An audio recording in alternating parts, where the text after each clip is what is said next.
fix something on the fly. It was just a screen.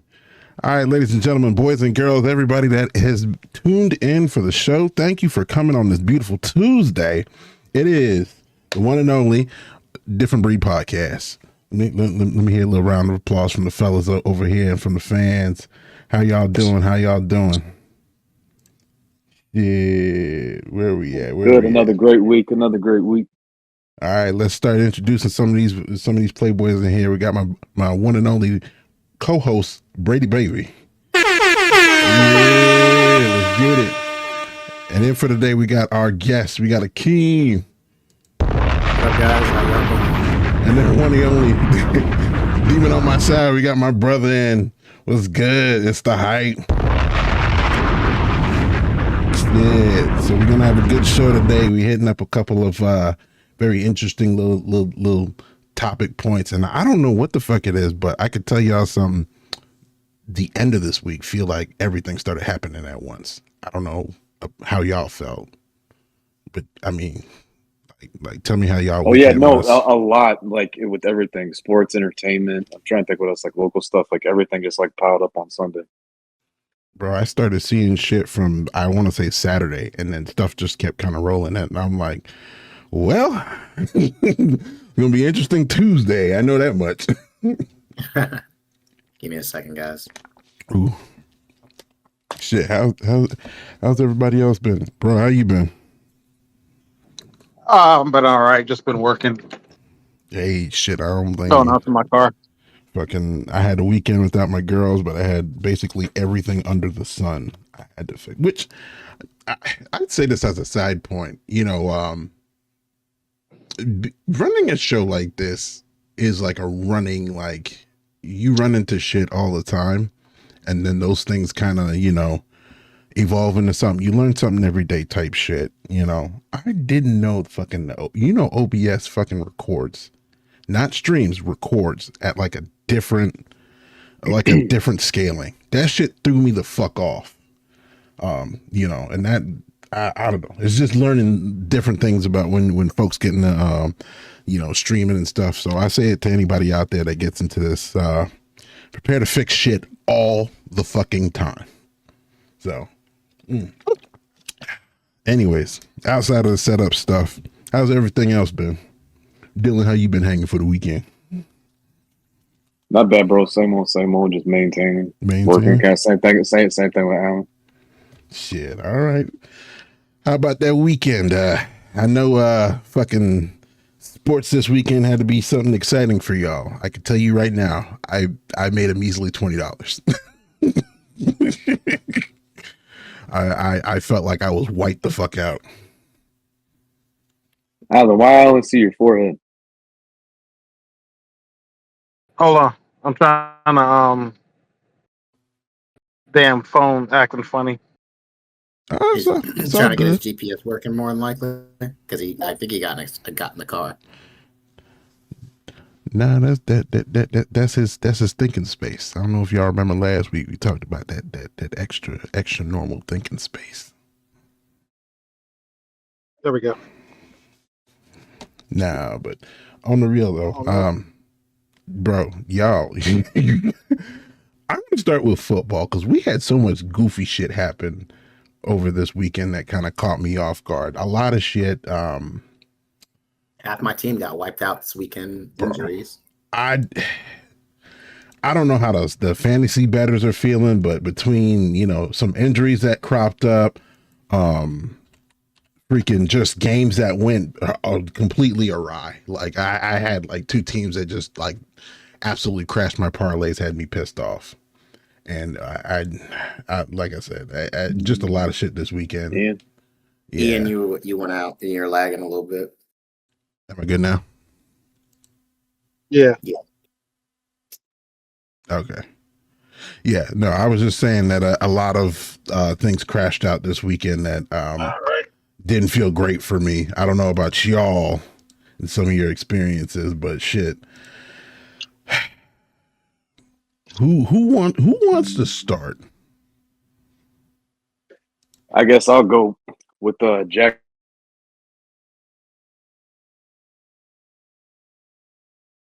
Who? like new favorite player because his intro, and then how he wears the Cuban links like he's from Miami. But like he went to like ultimate level with my like in my y'all caught what he like did leading up to the game. Anyone y'all catch it? No. I like I said, I wasn't expecting him to win, but holy cow.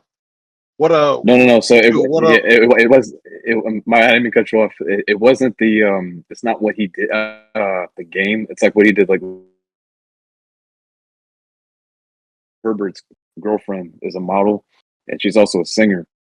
So he was taking a bunch of pictures of her that she was sending to him, and then putting it on his Instagram.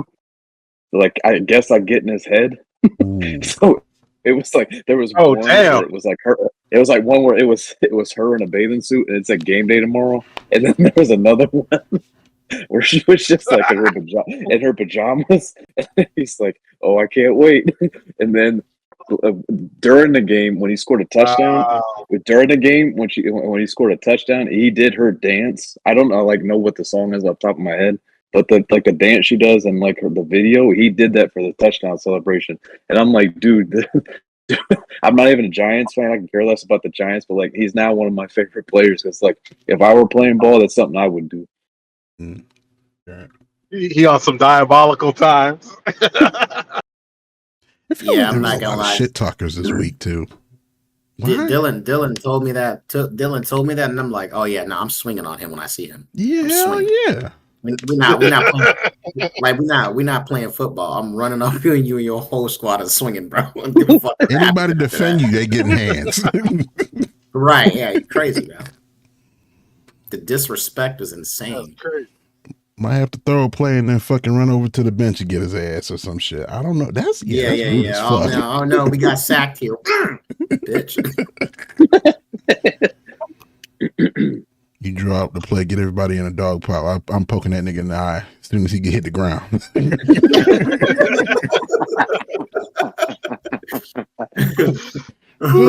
Hey, you better hope you cause a fumble. So when you're in that pile, you just get a good shot to the gut. Mm-hmm. Shit, he getting up with a face full of fucking grass and dirt. I guess I don't care because you do something like that to me, bro. We get in that dog pile. I'm punching you in the dick, bro. Some shit, crush a cup, something, damn, bro. We not. Dick. I'm cupping something. Damn the dick. You're not talking about my shorty and then fucking playing like we good. Nah, we not. I don't think this is Mortal Kombat. Call me Johnny Cage. I'm dead ass. Crazy. You gonna think this Mortal Kombat? Call me Johnny Cage. Shit, dig in the dirt real quick. Fuck out of here with that. And Ian lagged out for a second. Mm-hmm. Half the Ravens team is on the injured reserve list. Thank you, guys. The best. Lamar's out. Them boys cannot buy a win. They cannot buy a win. I thought I was ready this season. And I was like, all right, we I called the Lions last Monday night. I called that shit because I said it too. It's like when it comes to like overall playoff teams, the Lions got every piece covered. Don't get me wrong, Baltimore is nice, but it's like they're not how you say great. They still got a lot to prove. Yeah, I expected them to do better. Yeah, and then we lost Kansas City has always been Lamar's kryptonite. Like that's not, you know what I mean? But they're down right now. They're very how you say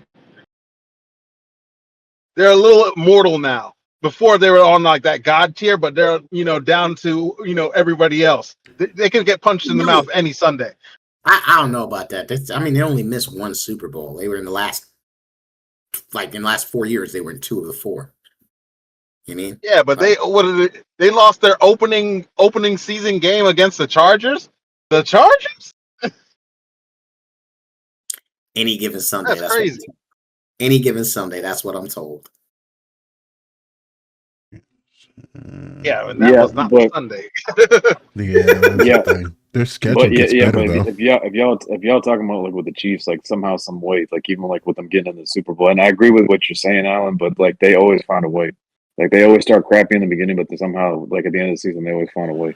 So I don't know if it's the strength of the schedule or it's just like they got to tighten up on what they like messed up on. no, their schedule is going to be back and forth. So I'm just looking at it just out of curiosity. They have the Jaguars this upcoming week. That's an easy dub. But then they're going back to the Lions.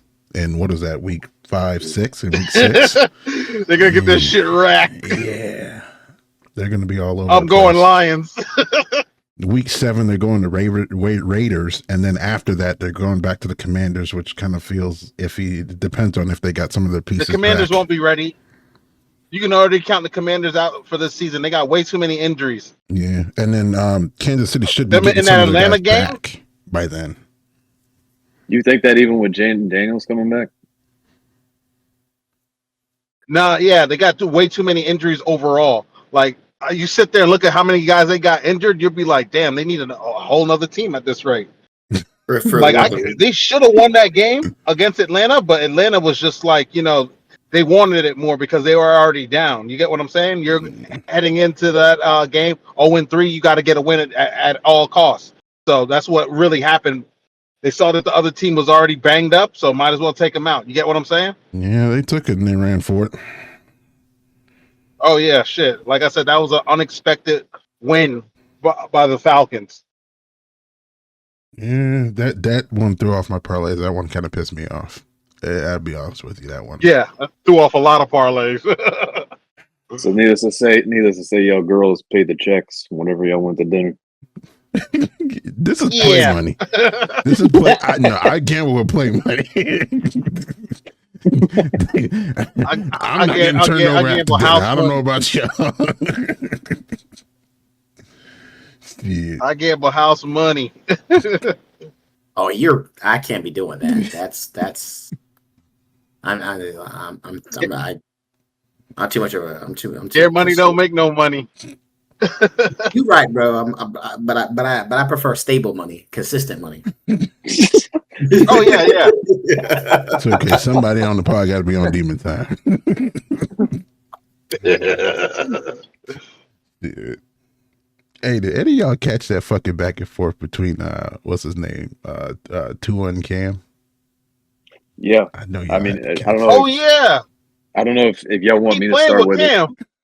Well, yeah. I don't know if y'all want me to start with it, but go ahead. I agree with even like as a Dolphins fan, I agree with Cam because if you want to just like go based off a resume, Heisman, national championship, been in the Super Bowl, MVP, offensive player of the year, and then that's just like 5 things off the top of my head, and everything he said to Tua was like, "What trash? Mm-hmm. What happened?" He took trash to the Super Bowl. No, yeah. But damn, you caught me off guard with that. But anyway,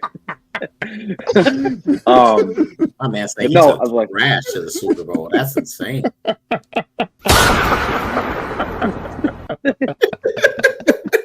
All he had was Smith. Shit, what the fuck?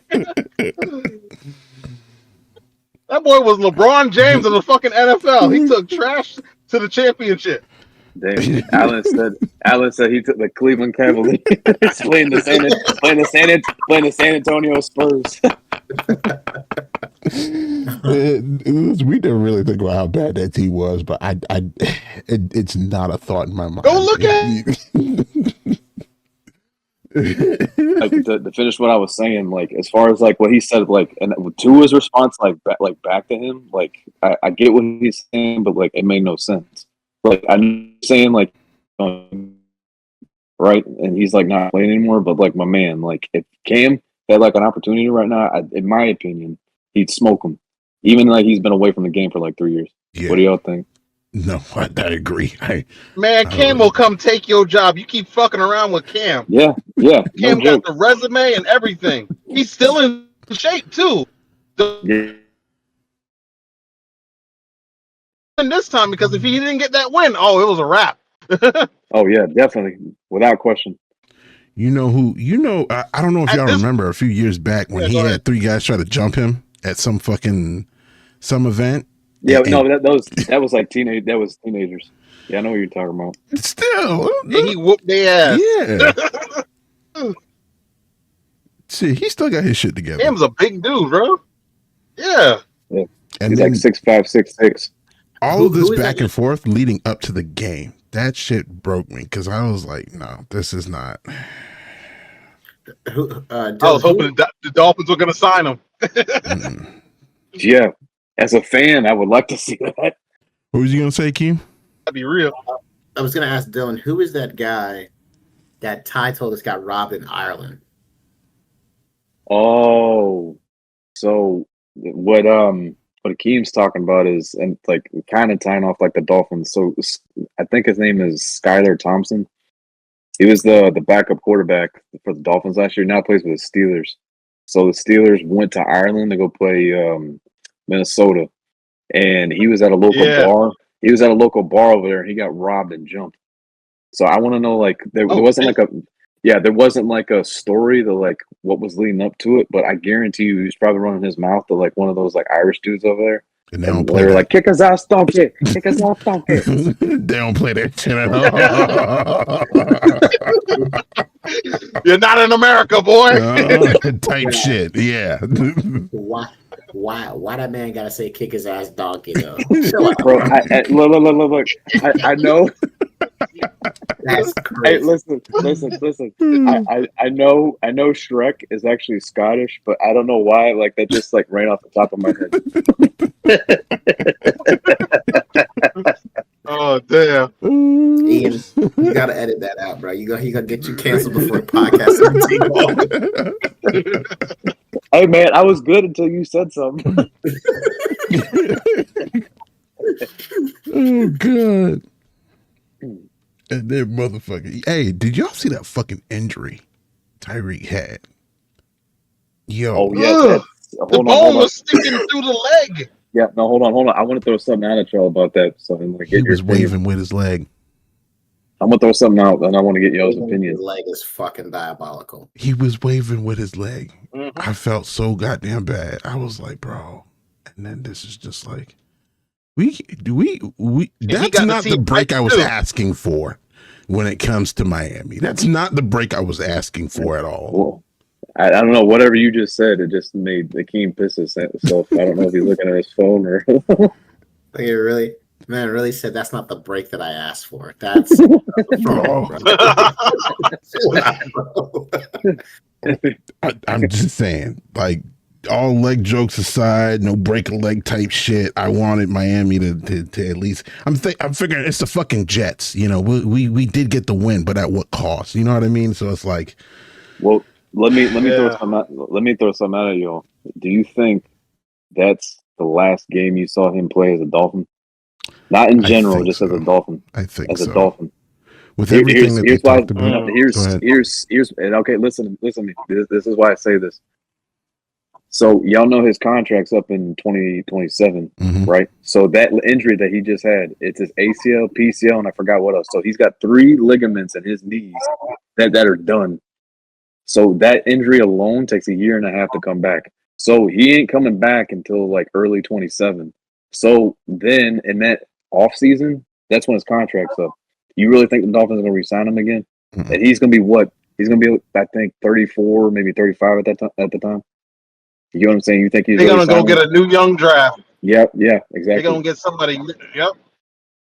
Because it's too much money that you're investing in him, and he's not going to come back at 100% with that injury. So that's a wrap for him when it comes to being a Dolphin. He'll still be fast as hell, but he's not going to be at the caliber like what we know him to be. Yeah, you know what I mean? Yeah. We're already at the point where the team just needs to rebuild. Honestly. Yeah, no, you're right. Yeah, they're going to look into the draft. You can get some young buck like, someone equivalent to Hunter. Hunter looks good in Jacksonville. They're going to start looking around for, a nice young receiver. Listen, I'm sorry, Tyreek Hill, you had a good little run, but you got to go. We talked about this last week. Like, they need to start trading off and pushing out some of these guys if they plan to get on any value from what we currently have, or else we're building from scratch completely. And we don't want to be in that position. We really don't. I don't know what you can get for somebody like Yeah, Tua but with that but fucking but heavy ass this contract. But good luck. yeah, but that goes back to what I was saying like a couple weeks ago, like where like I'm done with the Dolphins, even though like they're kind of like moving towards in the right direction. I mean, for like the past like that's why I was saying like why I want to like jump ship is because like it's even before like the injury, it's just like even miraculously like we win 8 or 9 games, it's still the same exact thing. They're gonna let Mhm. everybody go and they're gonna rebuild. They're gonna rebuild. They're gonna rebuild. They're gonna rebuild. It's been as far as like what I remember from like '99, like when Marino left. It's the same thing every 5 years. We get a hot GM, we get a hot coach, we get a hot couple of like fancy free agents. We draft all right, and then like if it doesn't produce, all right, guess what? We give them 3 or 5 years and then gone. Absolutely killing us with this BS. But at the end of the day, like I said, we're gonna So be in it's this rebuilding phase in the next 2 years. I don't foresee nothing good. So, yeah, greener pastures on different teams. I can tell you that much. I don't know who I'm rooting for, but god damn it, I hope they make it. Hey, what listen. real quick was Skylar Thompson saying that when he was in Ireland. Greener path. Kick his ass, don't kick his ass. Damn. Yo. All right, but go ahead, Akeem, you were gonna say something. Go ahead. Oh nah, bro, you got it. I wasn't gonna say anything.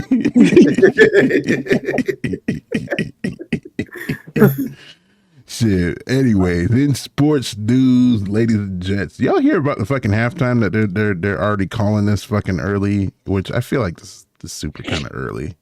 But they're calling out for Bad Bunny to host the Super Bowl halftime. How y'all feeling about I that love one? it. I love it. I don't listen to any of Bad Bunny's music, so I don't have an opinion. I What do you mean, Doesn't he what do only you speak?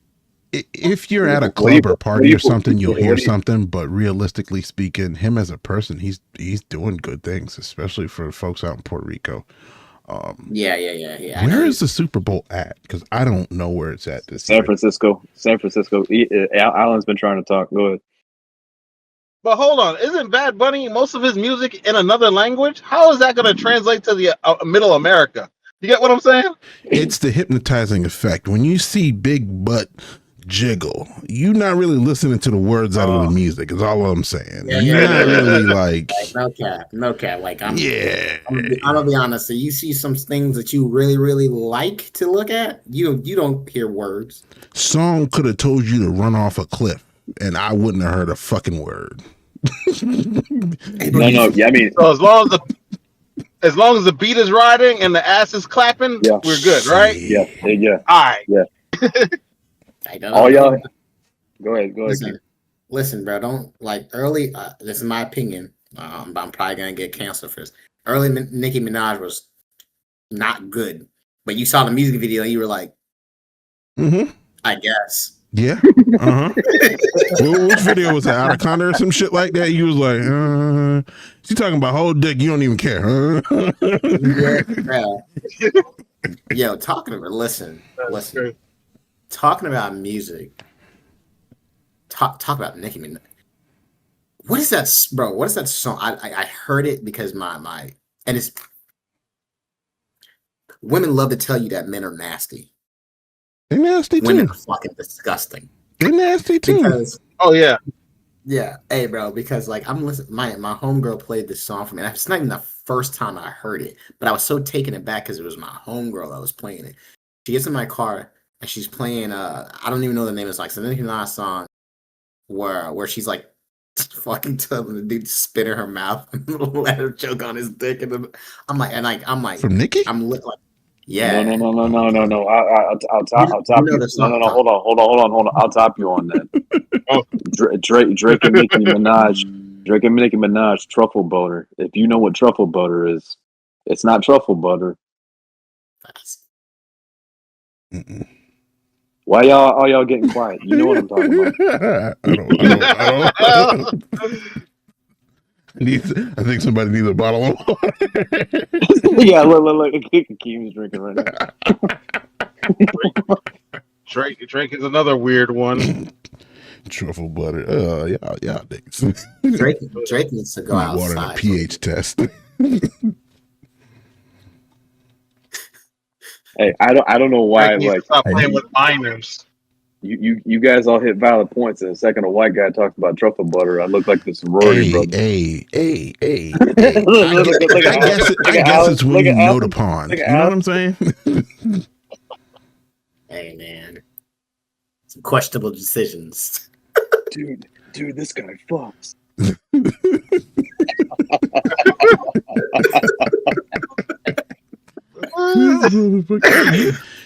you know these chicks been beefing. I don't know if y'all Ooh. saw that. Nikki and Who?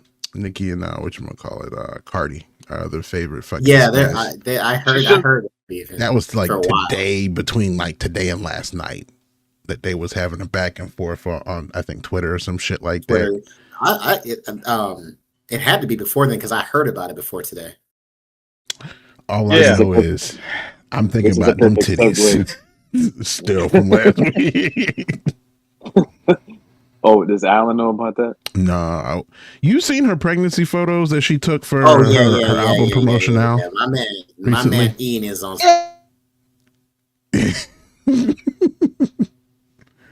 Is that me? I think that is me. OBS keep. He ain't even signed the divorce paper, or she ain't even signed the divorce papers yet, and she's already pregnant. I'm like, God damn. Other shit. Hey, bro, he got in there. He got in there and he went, "Oh, this has never happened to me before." Mm-hmm. He got some of them Havana ginger snaps, and he folded that quick. Hey, bro, I'm telling you, he got in there. He got in there, and I'm telling you, he gave it a 1-2 pump and said, "I'm sorry, this has never happened to me before." Mm-hmm. Hey, you know what's crazy as fuck? The computers are listening to us, right?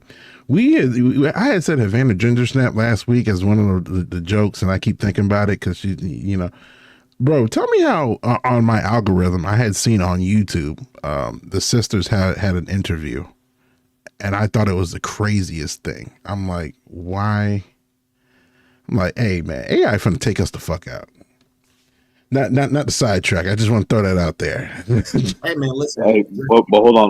What about when I said her nipples look like burnt flapjacks? You didn't get anything about pancakes on your search? Oh no, I did not. If I keep repeating it, I'm probably gonna get a Hungry Jack commercial soon.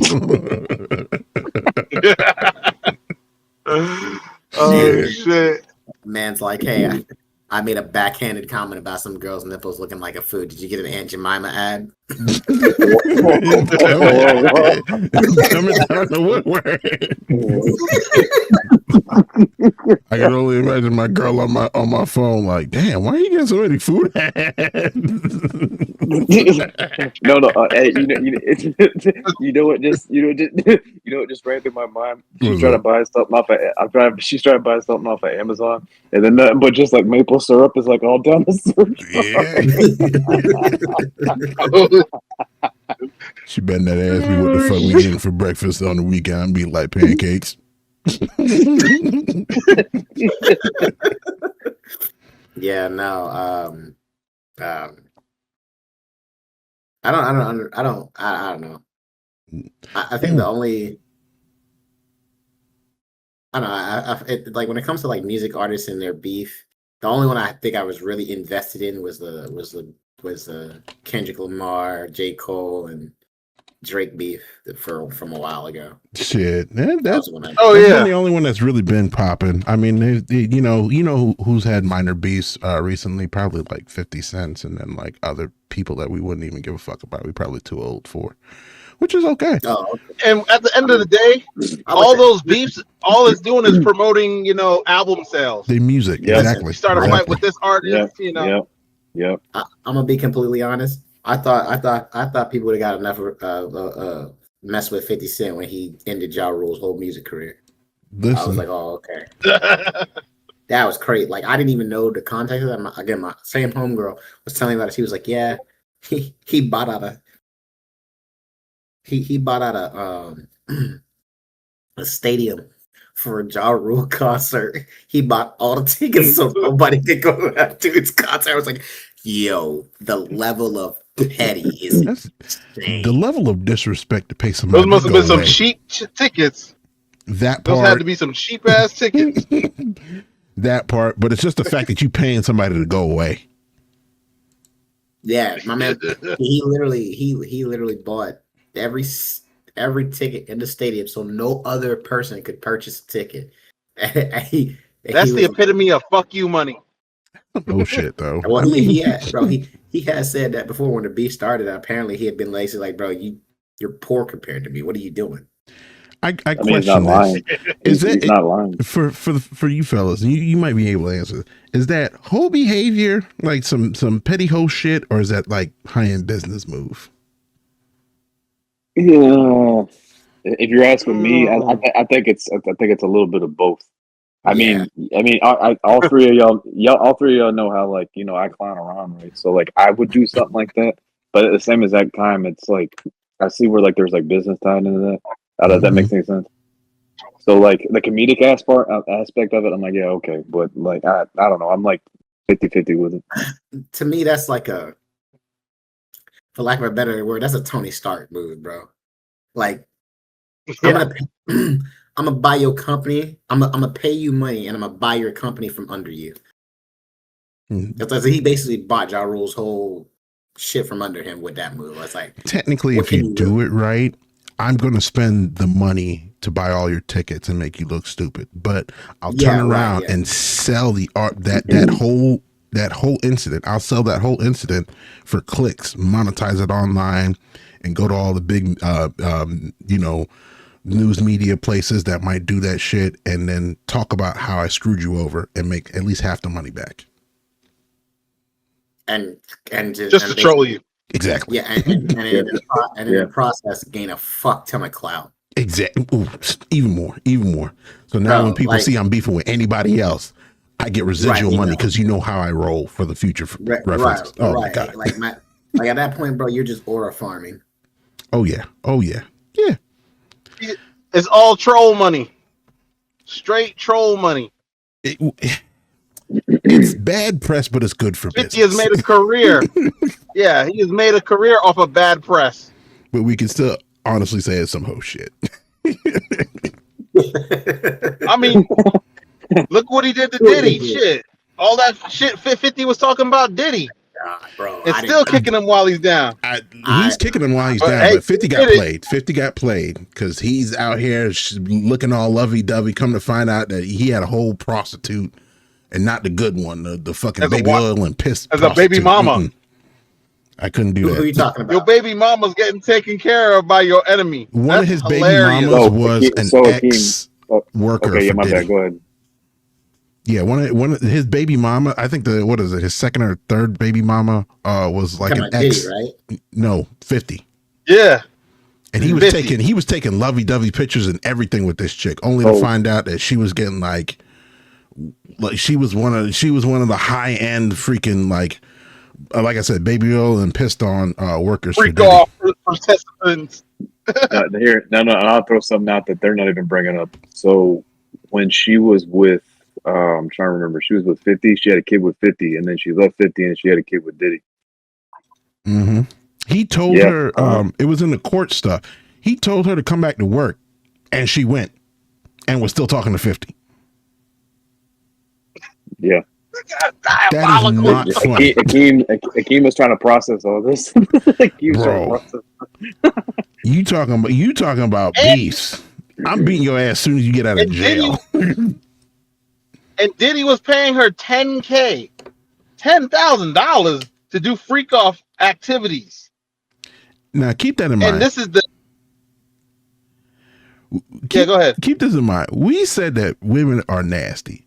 How much money do you think he spent on buying out this man's concert, and you folded for $10K? Yeah, with how much money they got. With how much money they got, yeah. Like, you nasty bitch! You came home and kissed me and said your weekend was good. Don't play with me. Like, don't play with me. Oh my God! You have no idea the anger in my body. You're the mother of my child, and you're going to my enemy for $10K to get your back blown out. Hold on. That reminds me of this story, bro. This is how, bro. Bitches are sick. So, Sometimes, yeah. bro. So my homegirl was telling me about this fucking chick that she met on I forget the name of the site, but it's from her little fanfic chick. And the chick was talking about how she met up with her side dude, and she let that nigga nut in her, and then went home, had sex with her real dude, her main dude, and let that nigga eat her out. Oh, Yeah. I heard this story. Yeah. I heard this story online. I was like, bruh, That's disgusting. I would kill you. That's foul. I would kill you. They would literally never find That's your body. foul. Yeah. That Never part. found the body. That's because it's, bruh, it's like, That's foul. You be numb, paralyzed, and some shit like that, and you have to tell this chick, hey, you got like, I don't know, like 7 minutes and 30 seconds before I fucking actually feel my fingertips again.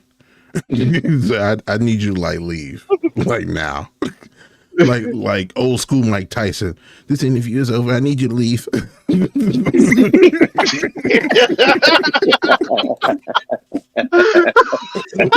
One spot. Just get out. It's fucking ridiculous. Listen. Oh, shit. bro, that's like, bro, how do you do that? Like, how do you tell that? If you ever had any questions in your heart, know that she answered them. She hates you, bro. Oh, of course. Of course. But that's kind of the baby mama Emma. Ooh, speaking of which, did y'all hear about motherfucking Anthony Edwards' crazy ass baby mama's back? No, but what happened now? Oh, what she do now? Shit. So, business moves and petty shit at the same time.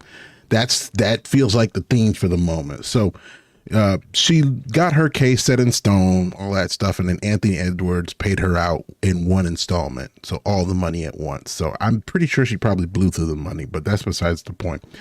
She's trying to say that because he has a business in California, that their case should have been resolved in California. It was resolved, I think, in Georgia. Wait, hold on. What business? He has, it's not even his business. So it's like a partnership with, I think, one of his agents in business. So basically what happens is, stars have been, a lot of the athletes are starting to do this more. Nothing is in their name. So they're putting in like their mom's name. So like if they get divorced, they can't, like when they're like, oh, you have to give exactly half your shit or whatever. It's like, I don't have anything to give. So yeah, the judge will basically, if you're getting paid a paycheck, like if I had my money, like if my money came from whatever team I'm signed to, and I said it goes to my mother, right? And then my mother pays me X amount of money a month. The judge has to basically go based off what you get paid monthly. So if you're getting paid, X amount, a smaller amount, and it's really a shell company that's paying you, but it is your stuff, judge has to go based off that, because the lawsuit is between you and your spouse, not you, your spouse, and said companies.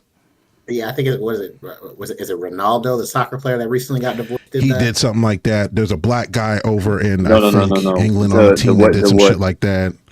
Yeah. So yeah, Ian, you were hitting it, but yeah, I get where you're going. But no, it wasn't Ronaldo, but yeah, it was the player for PSG. Basically, he went through a divorce, and the wife almost got, I think, like $450 million. Mm-hmm. But when she went to go do the settlement with the lawyers, and like when they brought it in front of a judge, when he didn't tell his wife that basically everything that he was like putting, like as far as like assessments and all that stuff, all that went to like his mom. So when like they finally signed everything off, like she didn't end up getting anything. Exactly. Basically everything went to the mom and that soccer player. You know who recently did it that was super cool about it? Eric Spoelstra. He told the Miami Heat, hold my contract. And then basically, like, what did he triple or double the amount he was getting paid? Yeah, they doubled. Yeah, as soon as his divorce was over. Yeah.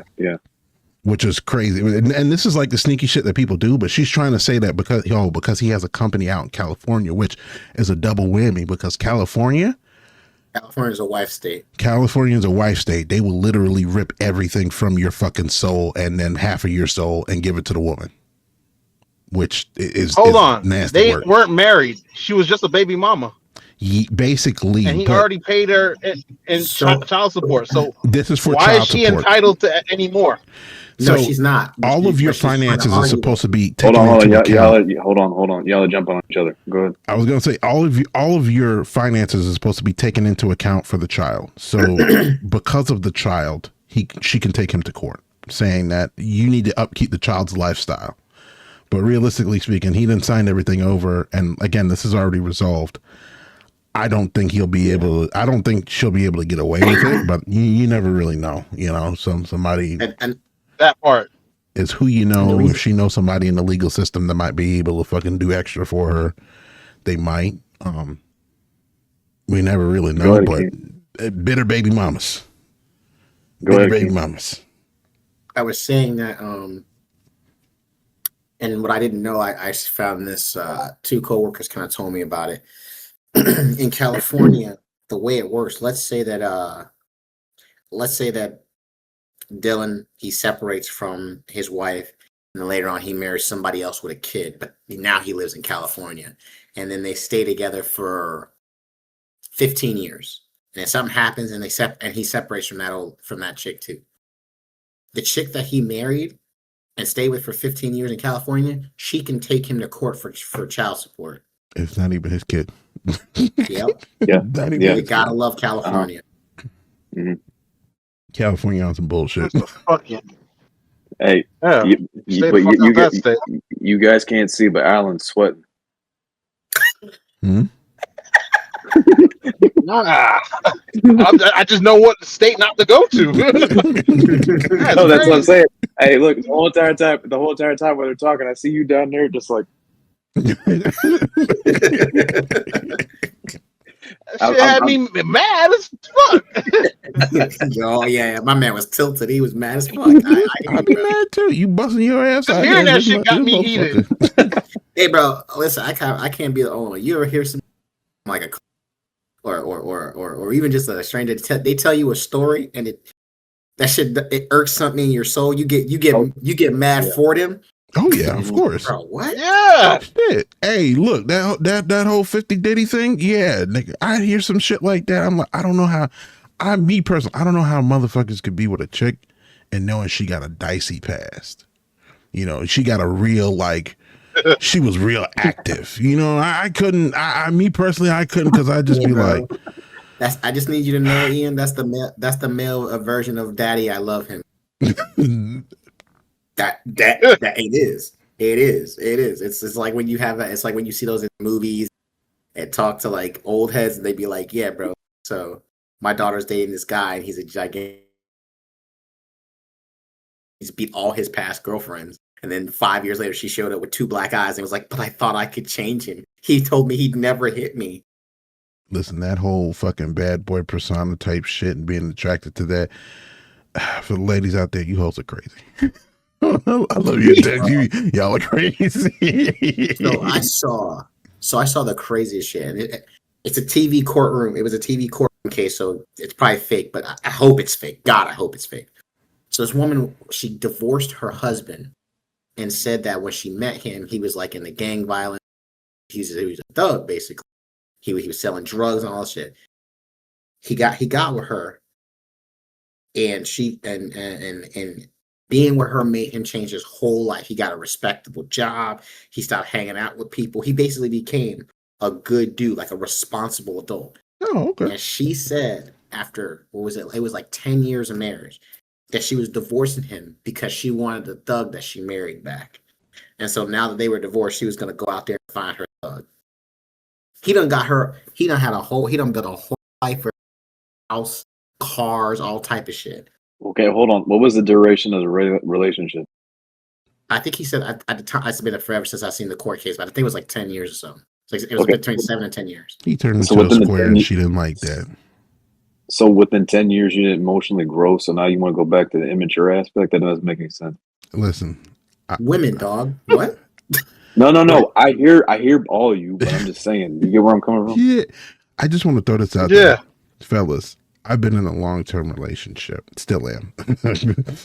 Every once in a while, you got to throw on a ski mask and just surprise her.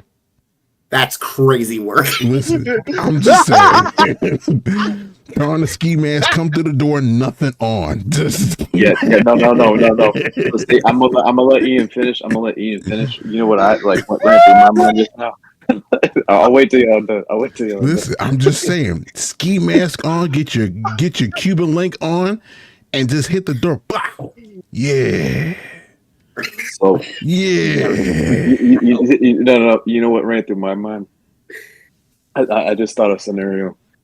So Akeem, Rihanna is his wife's name. She's making dinner, right? She don't even know Ian's coming home, right? The kids are being watched. Ian's dad took him to the park, right? And then he just comes and kicks in the door. While she's cooking dinner, and give me that ass. Yeah. Yeah. My immediate thought is like, before she freaks the fuck out that it's Ian, because God knows that could go real wrong real fast. Hey, listen, I'm saying if you come through the back door and you got a fence, the neighbors really won't see you. So you butt ass naked. She knows it's you. I'm saying just like, it's the excitement though. You gotta spice it up somewhere. You know what I mean? You gotta throw in your towel somewhere and let her know you still got it. Shit. It's the dance. It's a part of the muscle flex. Maybe I still got that motherfucker. You better know. Be safe. You better know. Still dick slinging out here. Don't play with me. Don't play with me. Don't play with me. God. Shit, but that's knowing your partner. But for the rest of y'all, best of luck. Hey, listen, hold on. I gotta put that disclaimer out there, gentlemen. If you know your partner has PTSD or some crazy shit like that, don't be doing that. Don't be doing that. Just throw that disclaimer out there. And be like, there's that. I was in Different Breed Podcast's Twitch channel. And I was talking. That's a great idea. This part of the segment is this part of the segment is now sponsored by BetterHelp. If you need a therapist, right, please refer to BetterHelp. Shout outs, I have used BetterHelp. It's all right. Nah, listen, you got to keep up the persona. That's how that motherfucking is. Shit. All right, fellas. Let me ask y'all something. Did y'all see this fucking speaking of Mr. Thugs? Y'all see Nas out here? Oh, With fucking, That's what I just said. We lost. I did too. Oh shit, my bad. Am I back?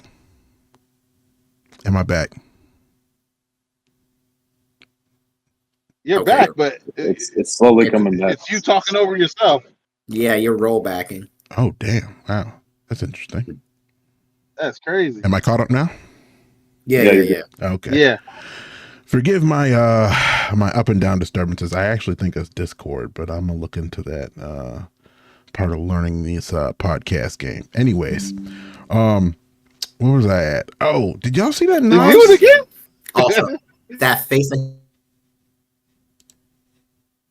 Tap the mic 4 times. Ian, if you're okay, tap the mic 4 times. He had me a a stroke, peace sign. guys. I wish you were. There you looking, go. I wish, Ian. I wish you were looking at the picture that it like froze on. That shit was hilarious. Oh, Yeah, exactly. Yeah, exactly. oh shit! I think that's Discord, but like I said, I'll work on that in the background.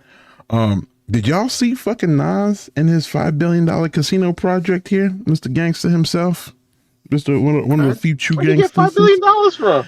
That's what I thought. Where does Why nigga you have asking? $5 billion at? He came out of nowhere like Arby's. Hey, bro, why you asking? Why you asking all them questions? Bro, $5 billion is not a small why you amount of asking money. all them questions? If they had said 500 million, I'd be like, okay, maybe he's been making some real cool fucking like grade A investments. all jokes aside, well, yeah, that's what I was getting ready to say. Like all jokes aside, I know, like Ring Doorbell, like back when it first got out, he invested in that. Lyft, same exact thing. So there's a couple of Okay. things that like have like blown up where he's like invested like when they were small. So that's where I maybe think he may be getting a $5 billion. But then again, like it could be like those three things plus like a bunch of other stuff. And 5 billion is such a weird number. You know what crossed my mind? And I just want to run the scenario by you guys. So try and follow me on this one. Do y'all remember when Jay-Z was backing the Brooklyn Nets, becoming the Brooklyn Nets? Yeah. But it wasn't really him. It was really, he was playing the face, but he had major investors in his back pocket. It was basically what, Russian gangsters or some shit like that, or Russian ties along that line. Yeah, that helped. Oh, you didn't know that, Akeem? You didn't know that? No, Akeem? what the fuck? He was just I'm just gonna point out. He was just afraid because it was Brooklyn. Hold on, he was just a face to get it going. Hold on. Ladies and gentlemen, Jay-Z's still a free man. Just throwing it out there. Yeah. He walks around like you and me. He's made good friends along the way. Let's put it that way. But he only had ownership of like 10%. He only had like ownership of 10% of the Brooklyn Nets at the time that they was getting that established. He was basically just like a sell face. So they was using him to kind of promote it is basically all it was. So you heard Jay-Z's name so many fucking times attached to the Brooklyn Nets when they was moving into Brooklyn that you thought that it was him. That's what I really thought. But I had to go back and try and find it. Like, were they attaching numbers to it? This is more specific. So I'm not sure if this is the same thing, because when you look at casinos only come up with like one of three ways. Either they're outright gangsters, very old school money, or Indians. And I'm questioning. Say what now? Oh shit! No, that is Dylan. You're the one that sounds like you're roboting. Yeah. It's all right. I heard you said. Okay. I heard you said like it's gonna be like some gangsters like a bunch of. Like, hey, bro, did you? Hey, he's not AI. I promise. Dylan was a transformer. That's you, Dylan. It's you. It sounds crazy. Yes, it sounds crazy. Yeah, but which one are you? Are you an Autobot or a Decepticon? My dog's clean. I think he's Autobot. No, I've been told Megatron. I was about to say. There you go. I was like, see, that's how I know it's been a while since y'all spent time with him. It's definitely the Decepticon. Wait, did he throw up any bird signals? Yeah, can I tell him? Sure. Oh shit! But yeah, that's what was fucking. Yeah, did you freeze? I might have a little bit. It's okay. I think it's Discord. I'm gonna look into it. I think Discord has they put a cap on fucking certain features. But anyways, as I was saying, I casinos only come up one of three ways for those who are questioning or just to get caught up. It's either gangster money, old school money, or Indians, right? So do we think Nas is attached to any of those three? I mean, yes. Maybe multiple? Y'all froze. I froze. And gangster money, combination of the two. He's definitely not into old money. He definitely doesn't have. He's black. He does not have any old money. It's got to be gangsters because I don't think there's Indians where he's where they're located at. Like, you know, no, don't get me wrong. There's Indians all over there in America. There probably is. Yeah, but it's got to be gangsters. It's got to be gangsters. I would assume it's gangsters. It could be Indians. It could be Indian gangsters. As I was going to say, they're using him as a face. Indian gangsters. They exist. I'm not gonna lie. The whole entire time you said that, I thought about Yellowstone. Gangsters, but with Indians. Yeah, but with hey, listen, I'm just saying it could be a possibility of a bit of combination, but definitely I think he's got to be playing a face. But I feel like it's weird that they gave a specific number. Don't y'all think that's a little weird? Exactly. Like they could have been ambiguous. That's why I was like, where'd you get all that money from?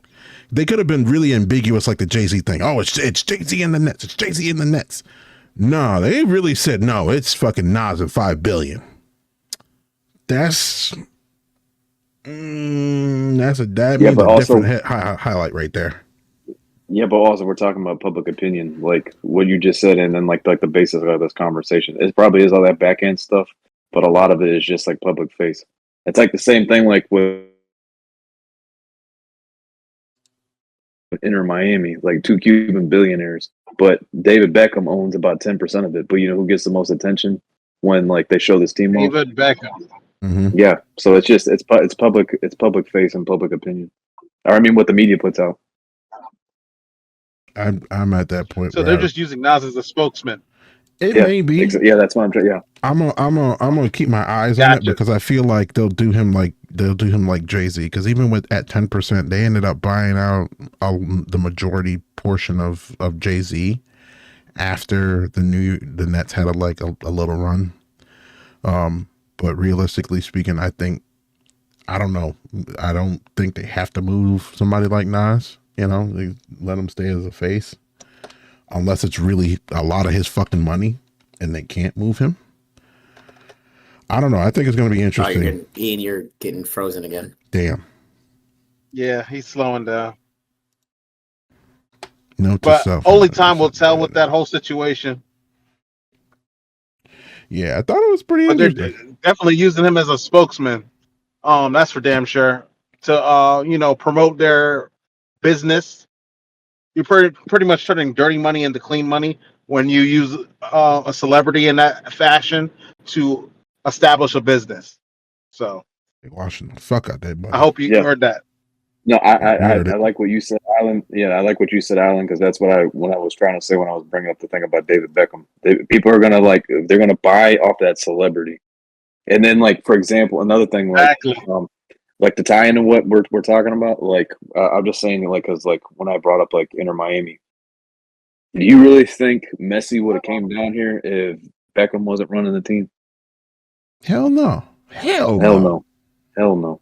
So it's really it's got to do with like the face. Who they want to run, like the Yep. be the face of, X, Y, and Z. I believe that 100%. And so, in more entertainment for the weekend, Dylan, tell me about this Miami Vice actors and what's been going on with Miami Vice and the whole reboot for y'all fellas out there, because I've been hearing about that, and I love hearing from my Miami crew. Well, I want to get Yale's opinion. So basically, just like they came out and Miami Vice is coming out. Like it's another reboot, obviously, but they got Michael B. Jordan, and then they got Glenn Powell, and then they have I don't know the director's name, but basically the guy who just did the F1 movie, the Top Gun movies, and the Mission Impossible movie. So I think it's going to be a good movie.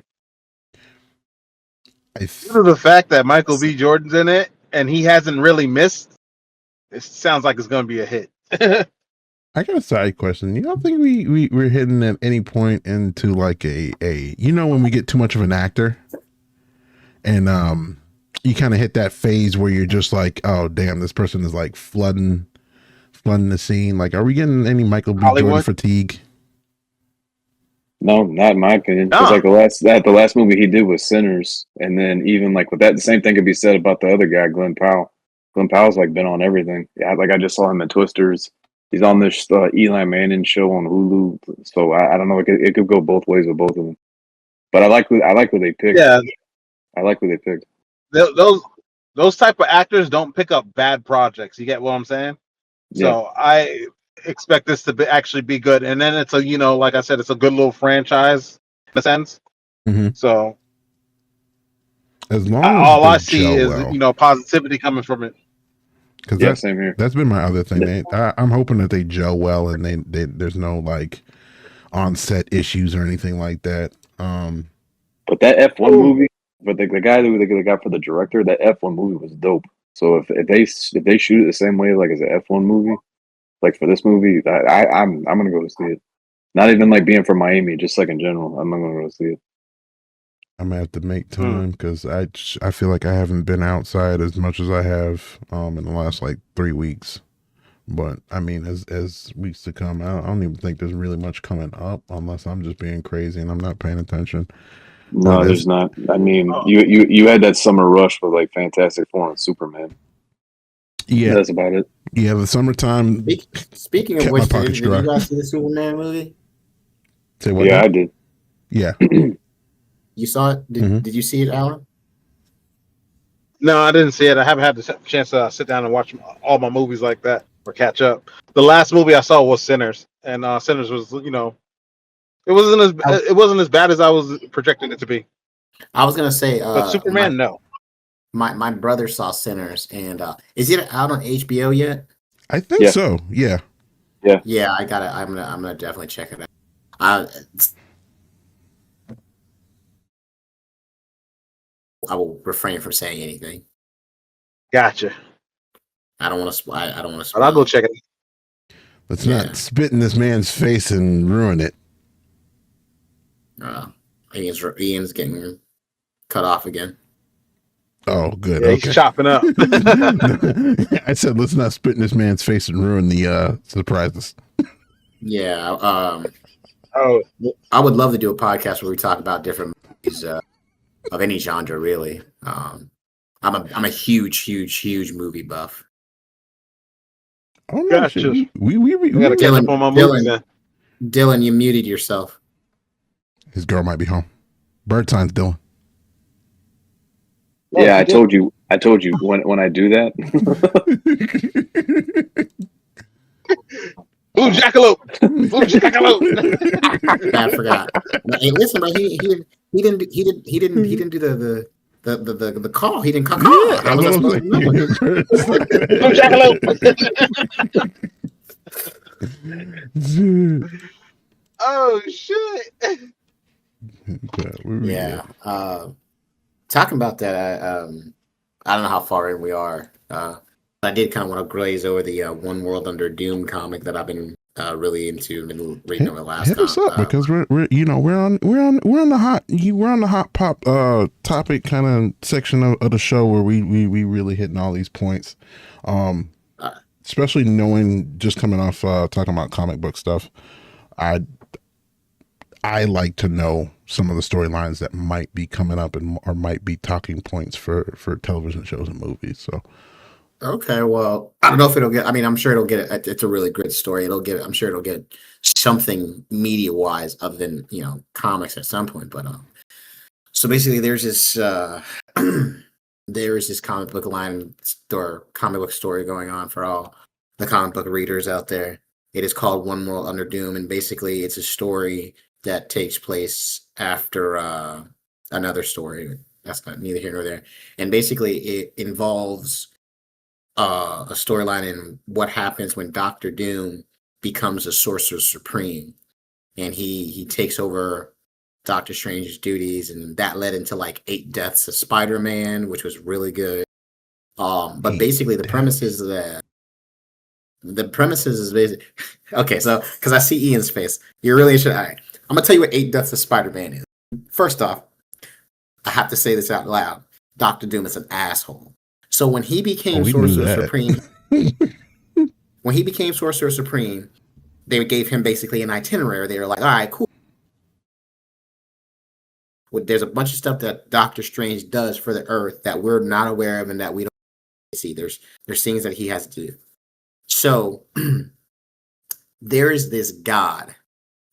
His name is, I believe it's Sidorak. I believe it is Sidorak.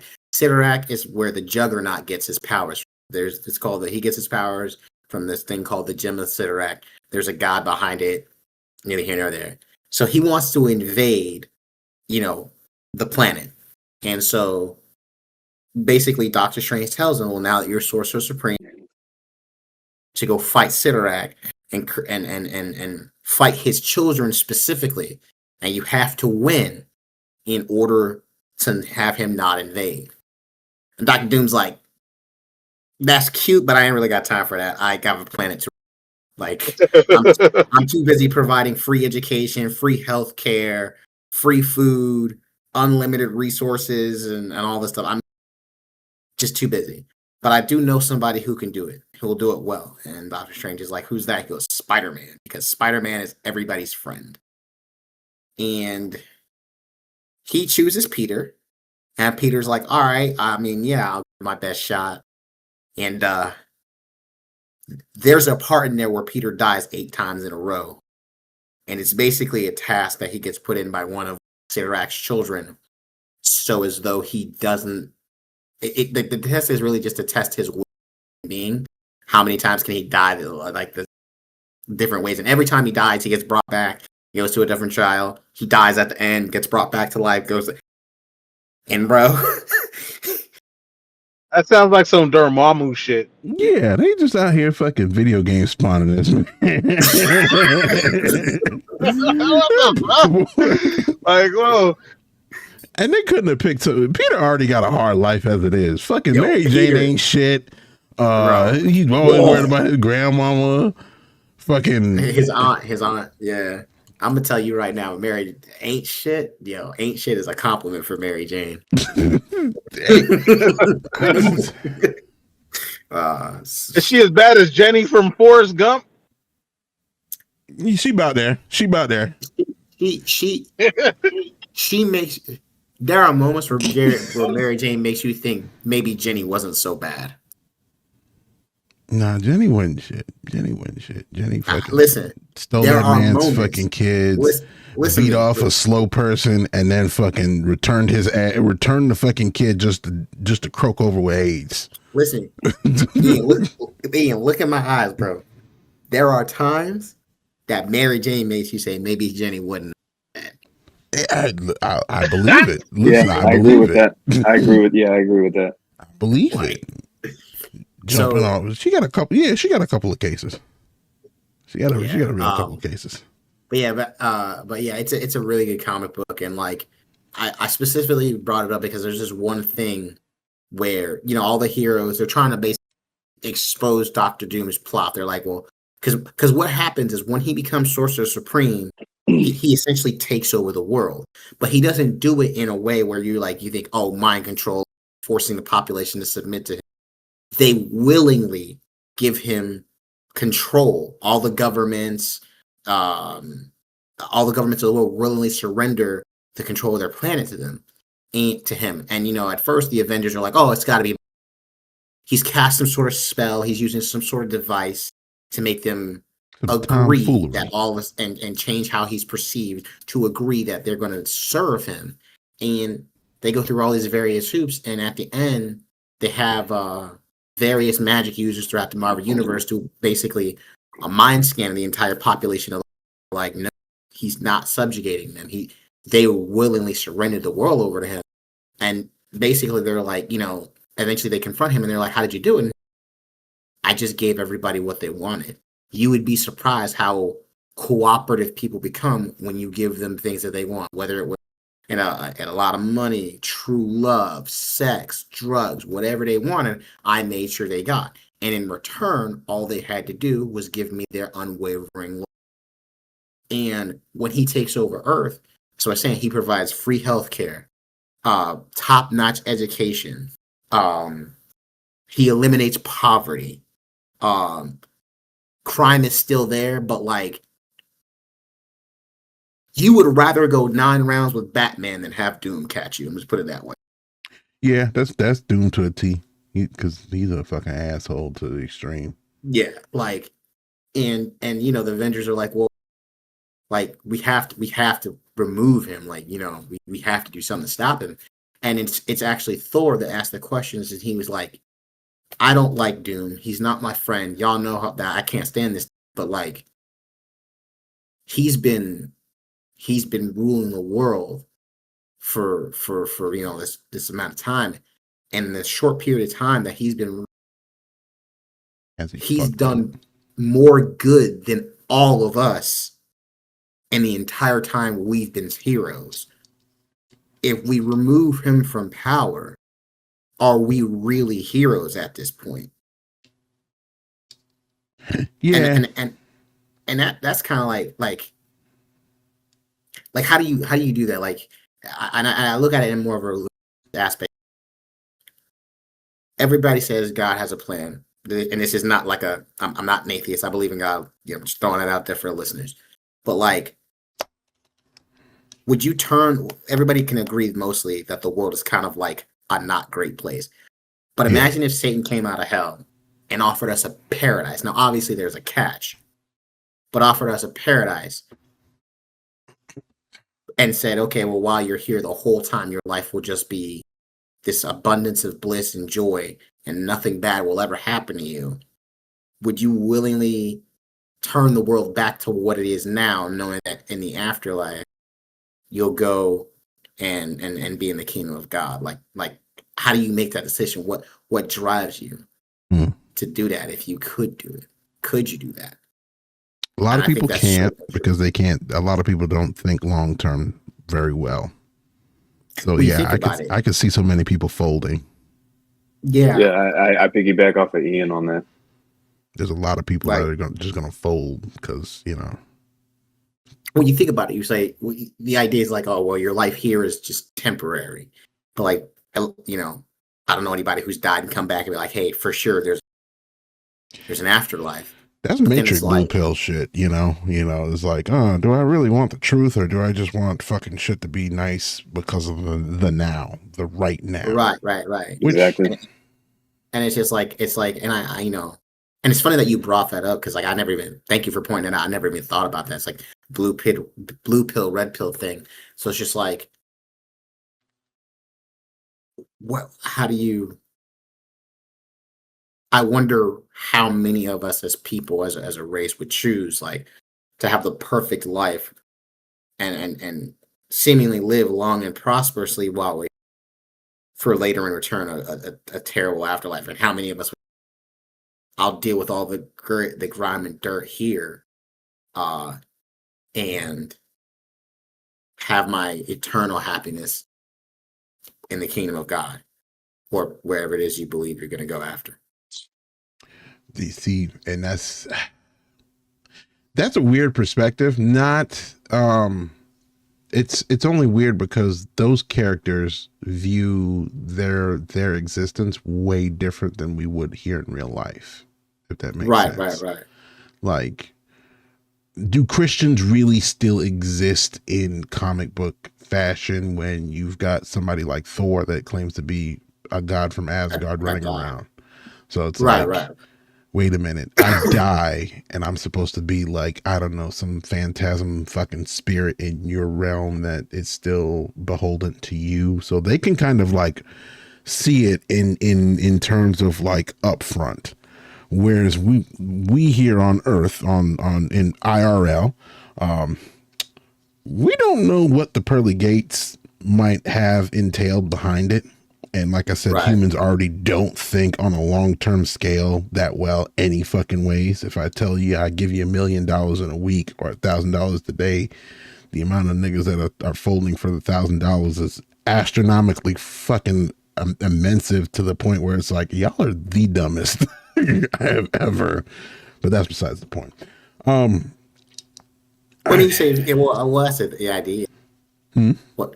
So in the long term, it's more lucrative for me to take $1,000 a day over the 1 million in a week. In my position, and it's also a position thing too, I could hold out for $1 million in a week. And most people, some people might be in a dire strait where they need 1,000 today. That's true. Yeah. That's a very constructive way to kind of set up a story. Well, hold on. You said 1,000 day or $1 million a week. I thought you said $1 million in a week or 1,000. Oh, I was exaggerating it, but I'm saying $1 million in a week or 1,000 today.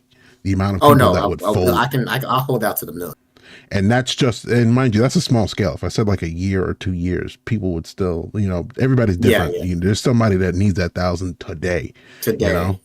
It's that goofy kind of shit where it's just like you're folding to be okay here now, but like, when you're dead and gone, when you got to be judged at the pearly gates, what are we doing? But who's saying once they get that $1 million, they're not going to burn it out one at a time? So this conversation goes either way, whether the 1,000 or the $1 million. That part, and that's the other thing I'm thinking of, because it's like in comic book perspective, it's like, okay, you die and you have a nice time with whatever god you was praying to, but God, like, how many comic books do you read where your god is getting folded by some other fucker that he's fighting that week, and you might be along for the ride?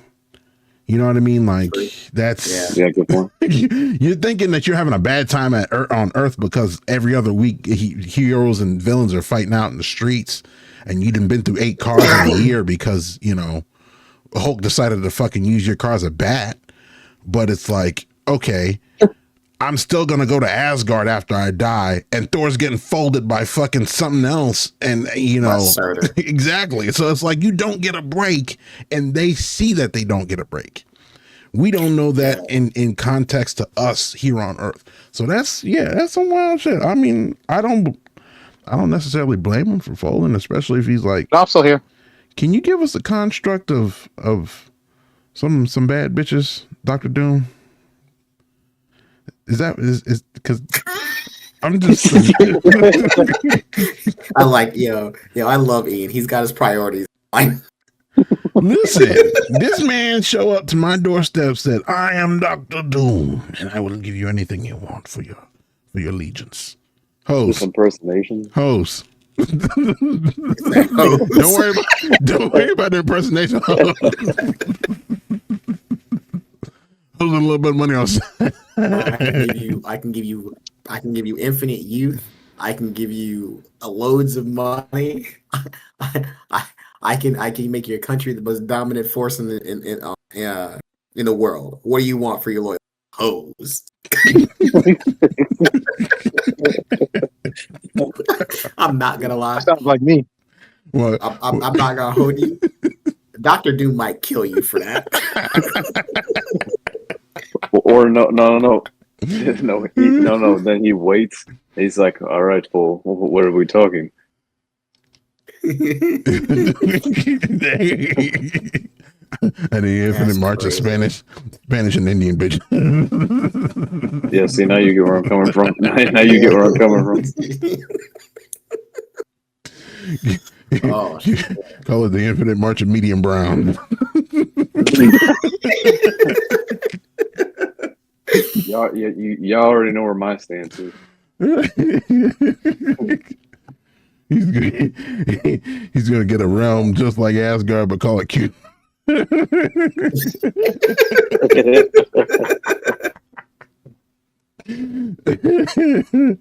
That's funny. Hold on. That's how I'll suck Ian in. Hey Ian, bro, just work for me. I'll just use me.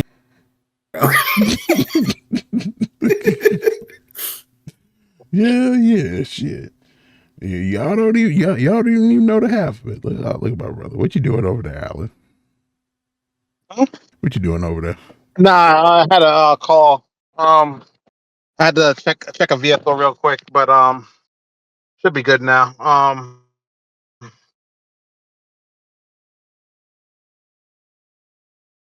Froze like a motherfucker. Or is that me?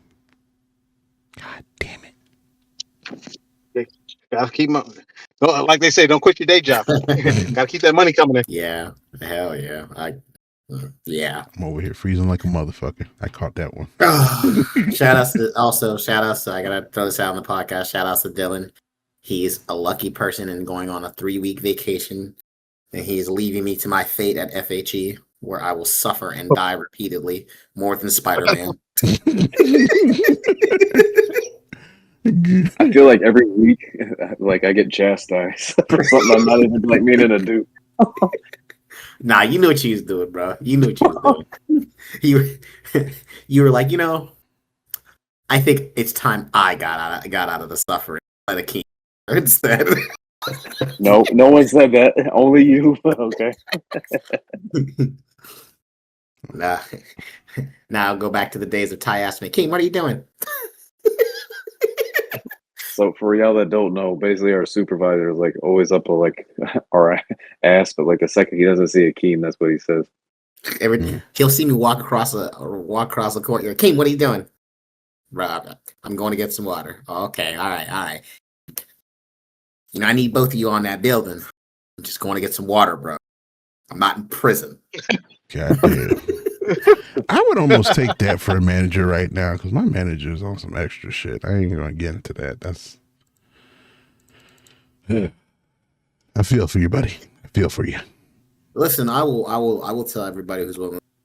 Do you work in treatment or any type of? let me not say any type of, because if you work in facilities where it's a hands-on facility and like you have patients throwing their pee on you and stuff, that's hard. That's hard. That's hard. Me and Dylan I said was- that a couple times. I don't know why you laughing so hard. I told my brother some stories, so Yeah, pay me he for that. Well, but like when you work in general, like addiction treatment, where you're it's hands off and they're not totally insane, the job is fairly easy.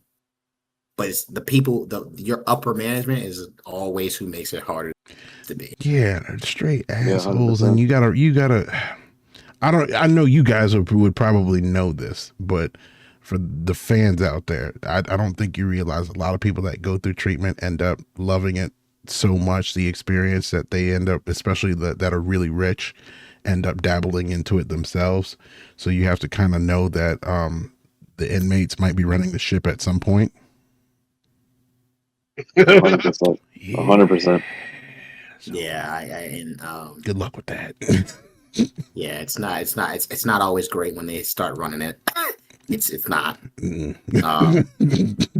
And I feel bad because I've had patients come to me, an asshole like me, and I reply, "You're the best part of my day. You're not the." Oh yeah, shit. I've had the amount of clients that say to me like, "Do you really love this job?" And it's like, I love you guys. Yeah, I like talking to you. I getting can to know either you, laugh like, with you or helping at you, and I'm still That's gonna me. laugh regardless. Right, But right, the right. motherfucker above me, no. Yeah, that motherfucker. I came in. You come in like you talk about the guy above you. You're like, yeah, bro, I could live without him. Come in here, and fucking clothesline him. I be telling them shit. I'm a nighttime worker. Yeah, you go and harass the fuck out of them during the daytime. So I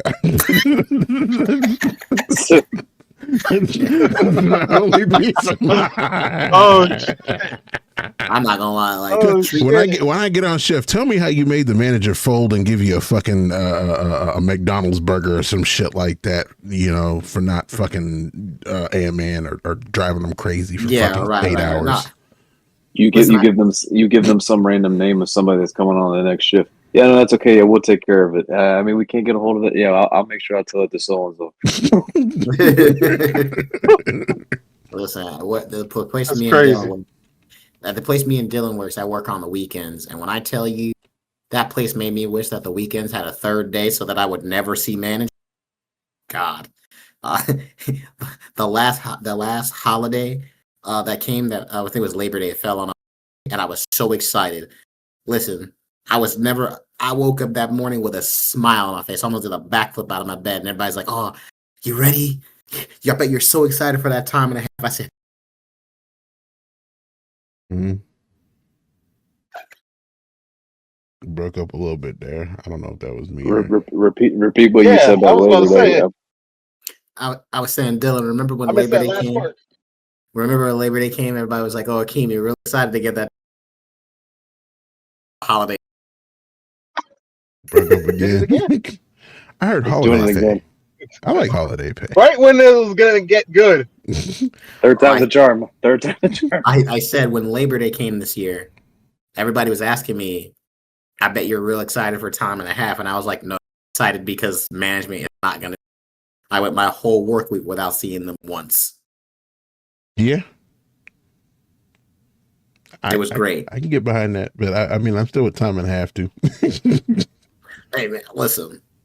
If I could have given my time and a half away just to never see them, I definitely would. I don't know about all of that, but You cut off if we could tell you were saying motherfuckers.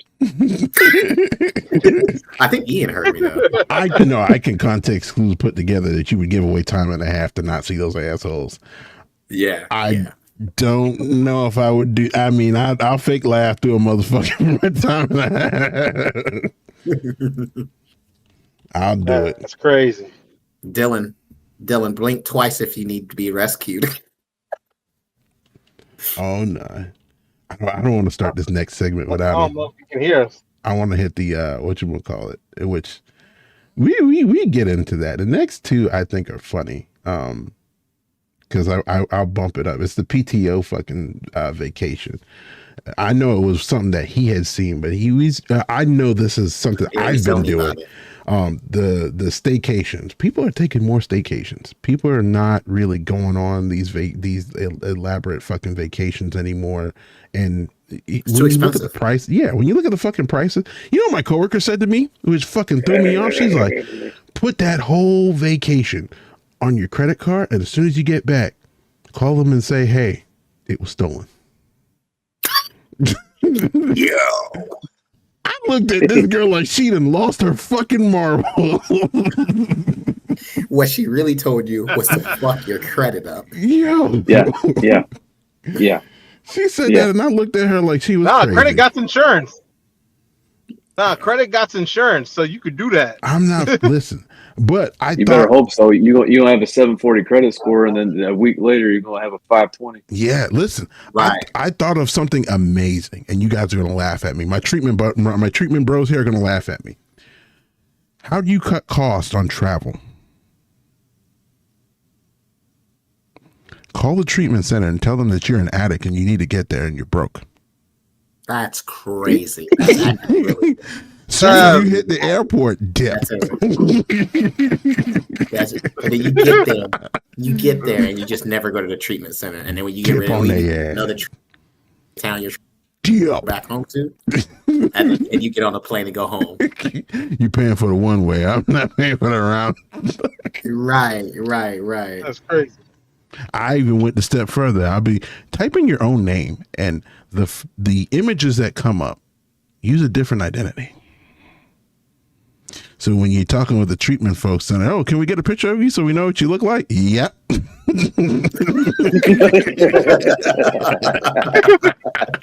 They're gonna be looking for the best white Ian on the planet.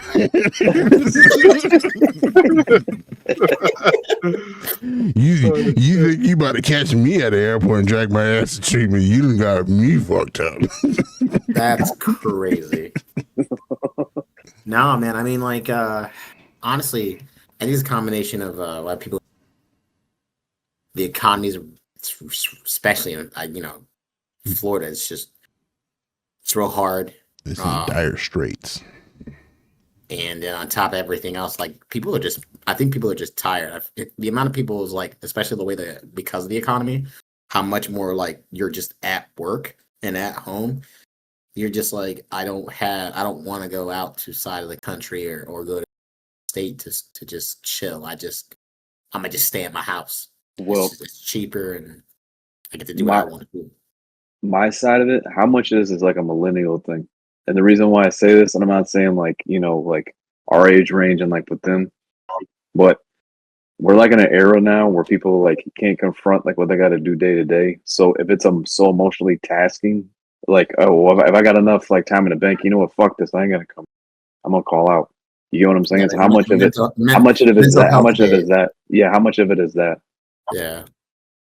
But first off, Dill, we are millennials. But yeah, we are. Really? Yeah, we're millennials. Yeah, millennials run from what is it? Oh shit.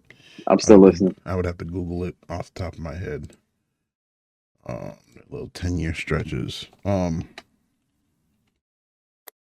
I'll Google it real quick.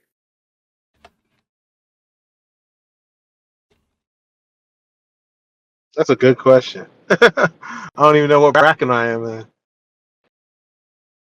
The same bracket. If I can find the correct one. But if you're born between the year of 1981 and 19,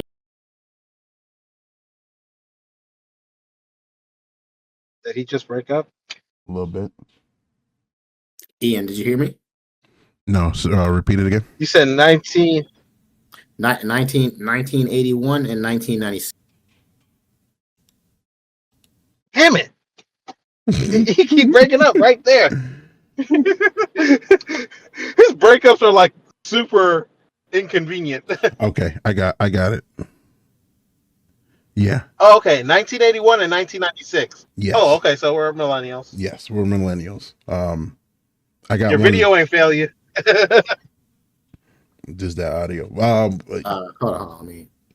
baby boom. Gen X. He's resetting. Yeah, we got the for our Gen X. If you want to know, maybe a little. Yes. Yeah. But yeah, that Go ahead, Ian. that our everything after us is still Gen Z. After 96 is still Gen Z. Yeah. So we're still in that Gen Z cascade. That's But, the youngers. even without like the bracket, y'all get what I'm saying as far as that. Like, how much of that is like there are just people that are like, you know what, man, I'm not like feeling it like today. I mean, like I don't have like the emotional, like I don't know how. I don't like with me. I'm in between with this because like there's days where like I'm like, dude, whatever. But then like I get some rest and I wake up and then I still go about my day. So like I don't end up calling out. But like I think about like what's going on like now, like with me going on vacation, like there's days where I could have done that, but I wouldn't have like enough days to like take time off. You get what I'm saying? So logically, there's some people that think like that way, and there's other people that just like, you know what, whatever. Like I'd just rather take the day to sleep and like deal with what I gotta deal with at home. I think every generation has that person that does take time off, or is just like flipping about it. Like, nah, I'm gonna call out today. It's just quick with the draw. Like, nah, I'm not feeling it. I think every generation does have that. I don't think that there's one generation that does it more than the other, if that makes sense. No, it makes sense to me. I think the standard or the reasons behind those things are a lot different now. Yes. Like when it comes to like millennials and Gen Z, like before I really Gen Z, I wouldn't even say millennials so much, but with Gen Z, mental health is more talked about, and it's at the forefront of everything now. Like when I can't speak for y'all. Listen, it didn't give a fuck how much my mom didn't want to go to work, how tired she was. My mom woke up every day and said, "I got fucking bills," and went to work. It didn't matter. No, and mama was a thug. but that's what I was getting at when I was saying like when I get some rest and I get up, like you got to be real with yourself. Like, hey, this is what I got to do. Yeah.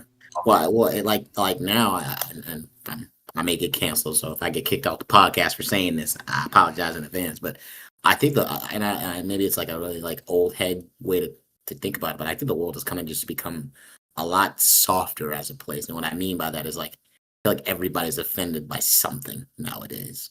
Like something, yeah. Yeah, like everybody got to throw in their 2 cents about something. No, wait. Everybody's always complaining about something. That part. Wait, that part.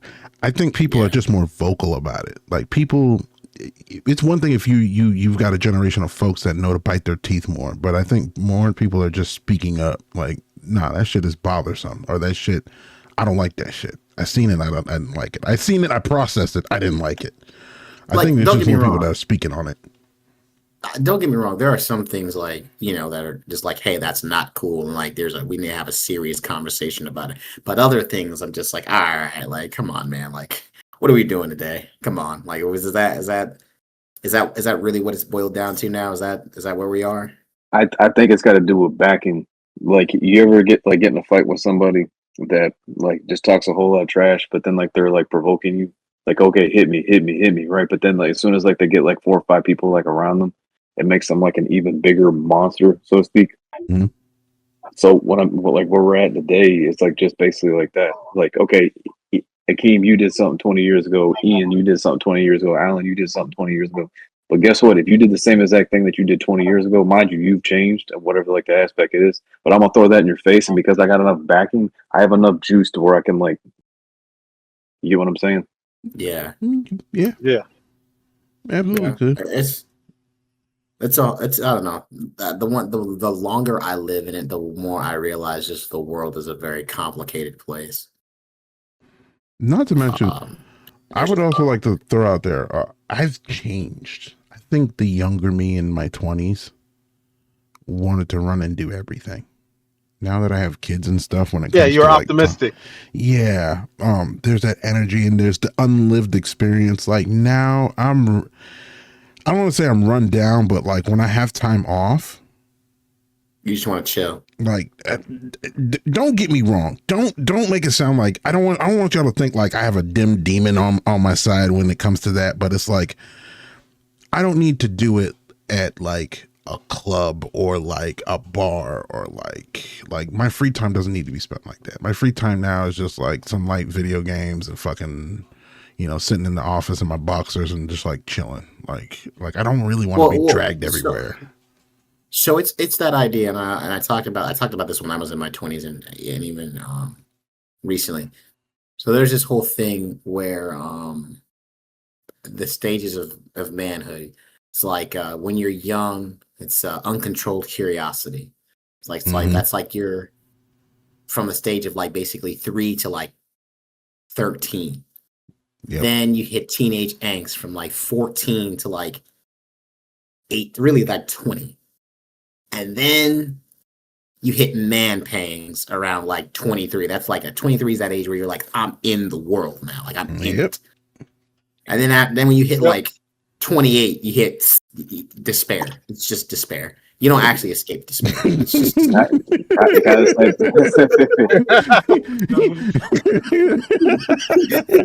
that slow ramp of like, damn, these bells. Despair. Oh my God, these bells. Wow, these bells. Oh my God, not again.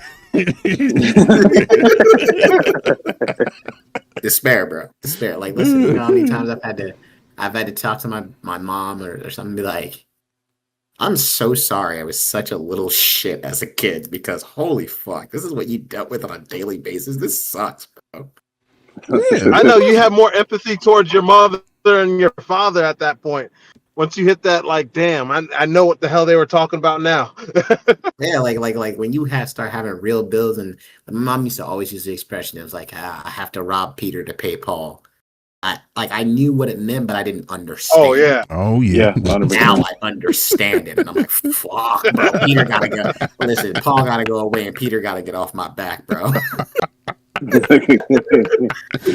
I'll pay y'all when I get the chance. Y'all might not know this, but it's ski mask. I know y'all haven't hit this stretch yet, but I'm at the phase now where it's like, if I take time off, I'm almost lying about it. Like I don't tell them. Like I'm not telling anybody. Like if I take a week off, I'm not telling Ree. I'm not even fucking. I'm gonna let her figure out. Like, hey, didn't you work tonight? Yeah, don't worry about it. Don't even worry about it. That's called family man life. That's that life where you're like your dad. The moment you tell her, she's gonna load your week up with shit. Some goofy shit. Like, yeah, you want time for yourself. You should do this with the girls. I'm like, no. Listen, bro. No. What you're trying to avoid, what you're trying to avoid is the honey-do list.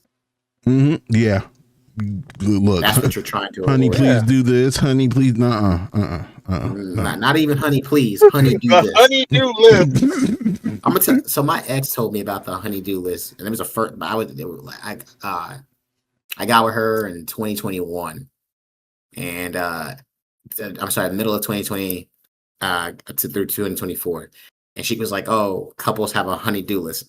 I'm black. I don't know what the fuck that is. I was like, "What is that?" And she was like, "Well, it's where your wife will make a bunch of things for you to do around the house on your days off." And I was like, "What?"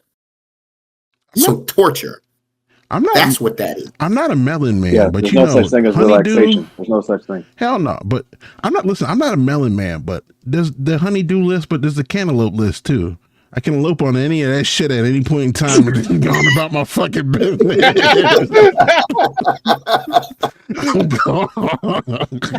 You play with me, I get in this motherfucking car and go across town. No, but apparently I did not know that was a thing until she came into my life, and then like I started asking other people. I was like, "Hey, bro, you know what a honeydew list is?" Now the black people were like, "Nah." No, we're watermelon people. You just live like that. I'm going to use that the cantaloupe. Right. like I was like, you just live like That's that. Like, yeah. And like she was telling me, she was like, "Oh, my mom does it for my dad. My brother's wife does it for him." And I was like, "Oh, so these guys they work however many hours they work a week, and then they have no peace at home." Hell no. Sounds awful. Bro, we talked about this last week. You can judge a man by how long he sits in his car. after work. If you're That's in your true. car for an hour, buddy, you need a divorce. You need a fucking divorce. I'm gonna be honest with you. Divorce. If you're sitting in your car for a fucking hour after work, whatever you're doing, just sell all of it. Don't tell nobody and disappear. Just that's what you need. Bro. Anything past 30 minutes is like, are we talking depression at this point? So what I've started to realize the older I get is that there's just no price for your peace. No. There's no price for your peace. Like It is, but it won't come when you want it. that too, I guess. I don't know. It's hard because it's like when I think of like Did I freeze? I Yes. froze. I think you guys said I think I'll you're not married. Okay, well I know you guys are married, and I'm just like I guess this is the part of the podcast where I get a little bit deeper philosophical. It's like what I listened to this video the other day, and it was talking about like what makes a good man, and A slave? I had to start asking myself like some really hard questions, like, am I a good man? Like, what is that? What does that look like? And I think overall I came to the conclusion of yeah, but like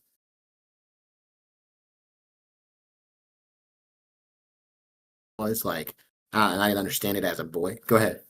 I was going to ask, when we say good man, are we saying from the perspective of our spouse or morally, internally, like ourselves? I think it's a little bit of both. Is like when I think of like a good man, it's like the what like for my grandfather's a good man. He was a man's man. He was a man's man. Mhm. My grandfather worked 2 jobs. He went to church every Saturday.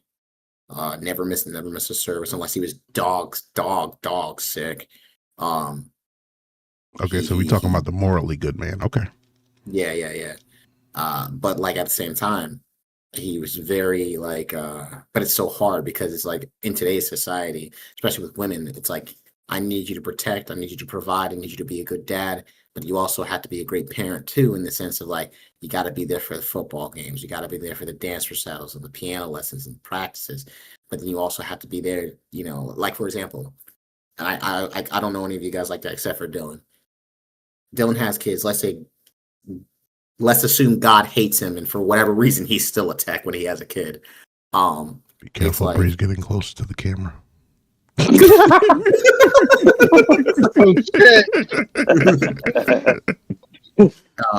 It's like, you know, Dylan has to pick up all this overtime in order to make ends meet. And it's not to say that she's not working, but then eventually it's like, oh, well, all you ever do is work. He's not coming home and even having time to go on vacations anymore, or because in his mind he's like, I can't take the time off because every day that I'm not at work, that's a bill that's not going to get paid. That's a service that for my kid or for her that I can't, I got to struggle to provide for. But then you hit that point in your marriage where your wife's like, oh, well, you don't spend any time with me. You don't help me with the kids because you come home from work and you're tired. You go to sleep, you wake up, you go back to work. You're at work more than you're home. And it's like, you got to find that balance. Go ahead. Oh, that's him. This is 100% experience. That is a balance act that differs for every man, and it's going to differ for every man based on your spouse. You know, your spouse, if you've got an understanding spouse, a spouse that's really on her shit and can kind of understand from a space of mental health. Okay, what are they sacrificing? And are they grateful for that? When you have an ungrateful spouse or a spouse that's just oblivious, maybe they're not ungrateful, but they're just oblivious. It's always a me phase. So the questions are tailored in a me fashion. Oh, well, honey, we're both stressed out because we have these bills. All right, baby, I'll work 2 jobs. Well, damn, you're not here for you're not here to help me out with any of, getting the kids ready for bed or taking them out to, their sports events or all this shit. And it's like, all right, honey, I'll quit my second job. You're always going to be on a fucking leash and tethered around by this person that's ungrateful in that moment. So you're not necessarily a bad person. but you are 100% at the whims of somebody else. So you Yeah. gotta Well, respect your own peace. I have an analogy for like what we're talking about. It's kind of like piggybacking off like what me and Ian talked about like 2 weeks ago. With me, I kind of say like it's like half background, and then like the analogy is we risk 20% of what we want for 80% of what we really need in a relationship. Y'all get where I'm coming from? Mm-hmm. Explain for those who don't. So, all right. So, like, we all have the same exact background. I like how we like grew up. Now, but with Bree, there's certain things like where I can like talk about with her, but then I got to remember like, okay, she hasn't like been through X, Y, and Z. But then with it's her, like anybody that like, let's say like you're going on a date with her, you're like creating a relationship with, right? You can have someone as fine as J Lo, right? That's why I say the 20%. But like, how much of when you're still carrying that around, like, are you just like doing it for like certain type of qualities in the relationship, and you're not thinking about that long term? Does that make sense? Oh yeah, Yeah. yeah. I get Then it. that's where I say with the 80%. You're floating off that 80, but don't trade up for that 20 because you might not like that 20 when you get it, especially if you get it by itself. You're never gonna get 100%. You're never gonna get. No. You'll be the richest motherfucker on the aware. planet. You'll never get 100%. No. I'm aware of that. But what I'm saying is like, Oh no, I want to tell that for the us, fans. us being men, like when we have that hot, like that we have that dime piece. But how I'm like stuttering trying to talk about how much like in the long run are we really thinking about that shit? We're not. Mm-mm.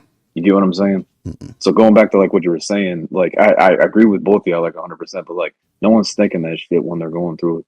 No. Yeah, I mean, that's why it's like, and I say this both for men and women. Pick your partner carefully, and if you have a good partner, and you see or you meet somebody that seems like, oh, they look or they're this, they're that. Remember that you have a good partner, because I'll be the first one to tell anybody who's willing to listen. But having a good partner, there's nothing like it. Don't like 80-20 rule is a real thing. You're never gonna get 100%. If you got a clutch onto it like your life depends on it. Oh hell yeah. Yep, I said it. Yeah. I second that one for the men out there that's questioning yourself and you're in a moment of reflection. Remember the good times first before you remember the bad times. Because that in reverse, for some odd reason, for a lot of people, throws you off super fucking quick. You be ready to fucking quit on some bullshit, and you're not realizing that this person might really be holding you down in some critical areas. So Yeah. And I actually kind of wanted. I've heard Dylan say it like once or twice. It's not very often. And I don't know about you too, but like when I was listening to this video, it's a really good video. If you guys want the link, I will. And you guys want to watch it and talk about it maybe next podcast.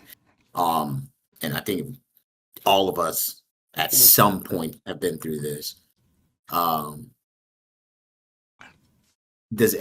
know for me, one of the biggest things is that desire to feel like I'm enough, that I'm in this relationship and I'm enough. And it's kind of crazy because like I feel like, for example, like when I talk to somebody like Dylan and I interact with him, I don't ever and I don't know, no homo. I never feel like, oh, as a friend, Dylan doesn't think I'm enough. And I think it's so interesting that when we get in relationships, we will allow our partner, or even if they're not doing it intentionally, but at some point we feel like, oh, I'm just not enough for the person. Has anybody ever felt like? I know it's for me. That's a big thing for mine. Yeah. I've been there. I think I've been on the not the receiving end. Been on the opposite end of that, but that's just I don't want to say it's unique. That's just a me and my girl kind of thing. I've never felt like I wasn't enough with her.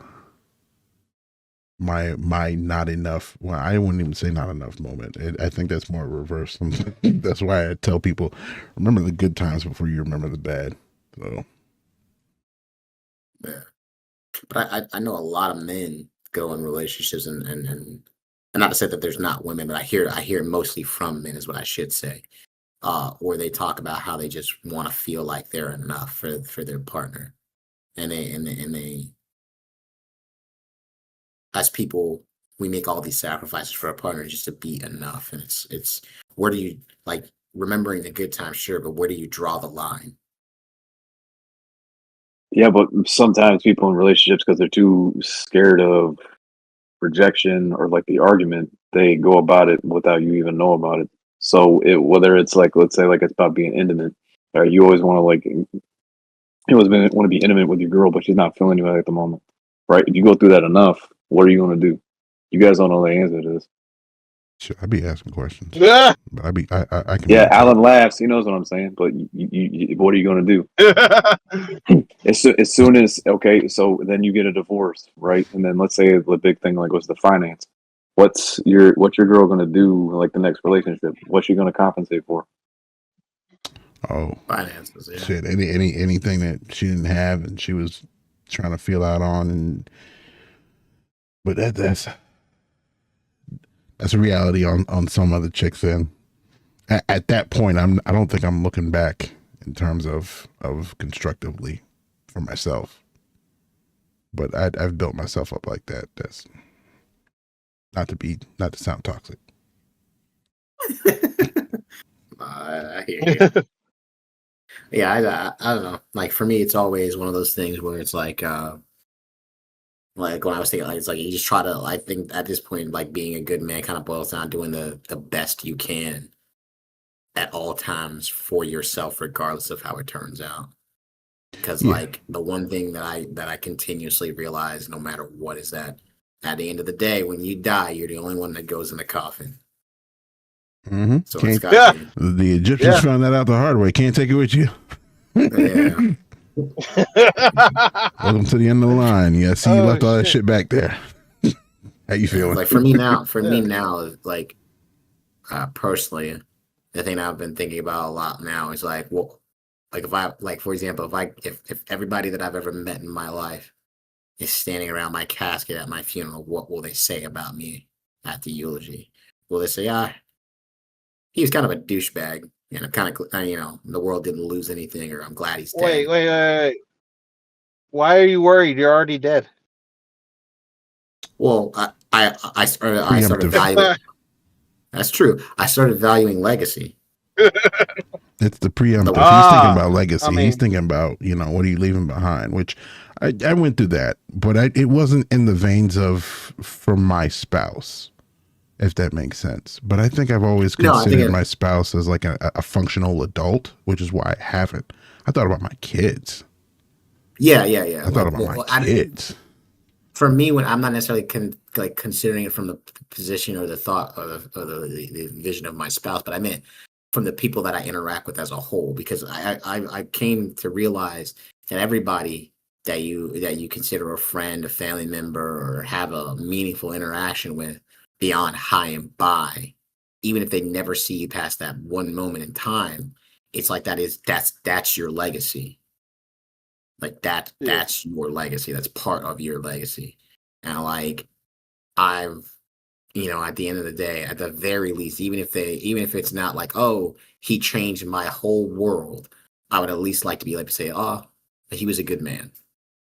And so like now I've just been working on doing a lot of more work on myself to better myself, because I do want to be a good man. Oh yeah, shit. I think for the fans out there, listen, at the end of the day, when you get to that point in your life where you're starting to question that, and it's a time frame thing. I don't think a lot of young men do it. I know I didn't really have those questions until like 28 to 30. And God blessing, I had my mother still alive at that time when I started asking those questions. And like I said, it wasn't towards my wife, but it was towards about my kids. Have resources for those folks out there. Don't be afraid to lean into your resources when those kind of questions come up, because I don't want people that already be in a weird place and then you resolve it in your head in a weird way and then you get led down a dark path, because that gets that happens kind of easy for a lot of folks. You also need resources that can give you range too, because if you're getting all of your answers from just your friends that are the same age that are struggling with the same shit, and one or two of them are slightly not in the right direction in terms of how that can get resolved, you might get some bad answers and then be on a path that's not the greatest. So have resources, ladies and gents. I don't know where you can get them, but diversify. Don't be afraid to diversify. An old man can come and teach you some things. A slightly less old man can kind of teach you some things. Somebody your age might have some decent answers. An older brother, an older sibling, I should say. Grandparents, parents, maybe an older coworker, whatever it might be. Yeah. But I had that question. I wanted you guys' thoughts on is like, I feel like every man at some point, not and not even necessarily just their relationship, just in life, is kind of goes to that point of like having that thought process of like, am I enough? Oh, you will. How do I become more? You will. I know we've probably, I know we've hit it at some point, especially for our age range. We've definitely had it there. I know how you get it answered is always going to be up in the air, but to those who want it answered correctly, I know Dylan can attest to this. You might be lucky and have that good friend group that's on point. But it's definitely the people that have range, whether or not you have a direct mentor or just family members or even great friends. When that time comes and you ask yourself that question, I can't stress it enough. The resources and folks that you can bounce ideas off of is gonna be the greatest thing. So I say this again for anybody out there. Don't be afraid of the question. But definitely consider who you're asking, what kind of life they've lived and how that advice is coming to you. You step outside of the box pretty far as you ask that question so that you can see it in all directions. So, yeah. All right, guys, folks. What did you say? And I was just going to say, and guys, remember that, courage is not the absence of fear. It's accepting fear, yet having the will to go on. Yeah. Well said. Courage is not the absence of fear. It's accepting fear, yet having the will to go on. No, I said well said, not repeated. No, it's okay. Repeat it for the people in the back. All right, folks. I know we're running up on time. I gotta fucking go and get my kids in the shower before I get to work. I don't know about y'all. I want y'all to have a beautiful day, a better week, y'all. It's been a hell of a show. I want to thank each and one of y'all. Look at my brother. You finna get on the road, ain't you? Yeah. Yeah, he's driving. Yeah, I had to switch vehicles. It's all right. All right. I gotta go and get ready for work. I don't know about y'all. Ran out of gas in my main one. Dylan, it's been great having you as my co-host here. Our guest Akeem, my older half, my brother. Guys, if you have any links to kind of let the fans know where to find you at, don't be afraid to kind of send it to me so I can link it for the fans. Outside of that, it's been a great show. Everybody, say your peace out. Yeah, appreciate it. I love y'all. All right. Akeem, my brother. Always. Later, guys. All right. And for my brother, drive safe. Thanks for having me, bro. All right. Till next week. We'll see you again, same time Tuesday or Wednesday-ish if things align properly. So everybody out there, take it easy. All right, man. Later. Woo.